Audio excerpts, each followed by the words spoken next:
It was one thing when Cindy McCain said that Barack Obama had voted against her son because he voted against a troop funding bill that failed to include a timeline, just as her husband had voted against a troop funding bill that had a timeline.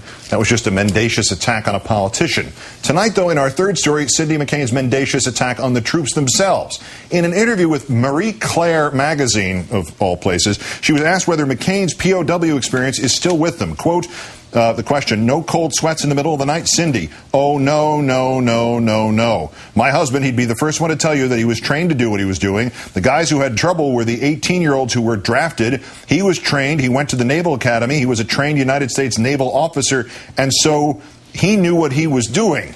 Translation, if you enlisted in the military, if you did get training, if you were, say, 19 years old, you're not supposed to have cold sweats. This during Mental Illness Awareness Week, coming as news, we assume, to the estimated 20% of Iraq and Afghanistan troops facing depression or post-traumatic stress disorder.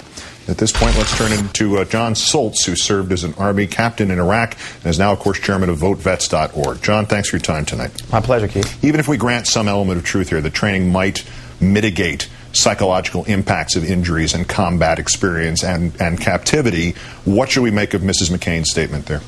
I was floored when I heard it. It's absolutely offensive. I mean, in Iraq we had a saying, IEDs don't discriminate, that they affect young people, that they affect old people, higher rank, lower rank, soldiers of all of the Army, the Marine Corps. And so it's just set this debate back 30 years. We fought so hard for people to accept PTSD as an illness where 1 in 3 people are having problems coming home, and it just shows that she doesn't really understand the issue at hand, and that's a big concern as she becomes the First Lady. Yeah, and to say nothing of the civilians. I mean, PTSD in New York their estimates have been through the roof about that since 9/11, of the undiagnosed cases, let alone diagnosed ones. But back to this point, she seemed to, and it's a little vague, but she seemed to attribute these views, her views, to the senator himself.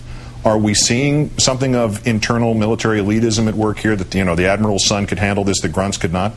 Well, I think for her it's ignorance, and obviously 1/3 of the soldiers coming back from Iraq aren't elite aviators from the Naval Academy. They're ground troops. So it's a certain ignorance, and something that VoteVets has worked on all year is this issue of diagnosis of PTSD in the Veterans Administration. We had got some letters from a VA in Texas that basically was saying, let's give people adjustment disorders and say they're just not adjusting okay. So it's hard to define whether or not someone actually has PTSD, and if they don't code you with PTSD, then you don't get veterans benefits, you don't get disability, and you fall out of the system. And that's where we get homeless veterans, and that's where we get higher suicides. So I think that's the real concern for veterans across the country right now, is that how can you help all of these troops coming back with PTSD if you don't think it exists? And so it's a huge concern moving forward. And Iraq and Afghanistan Veterans of America just put out its grading of senators on vets issues. McCain got a D, Obama got a B. Is that fair? Is it unfair to ask whether the callousness in this interview is reflected in the policy? That rating should send that should send the cold chill down Cindy McCain's spine. I mean, I stand by the scorecard that IAVA put out. I mean, Senator McCain carried the water for the White House in opposition to the GI Bill this year. He has not led on veterans issues in the last 4 or 6 years since these vets have come home.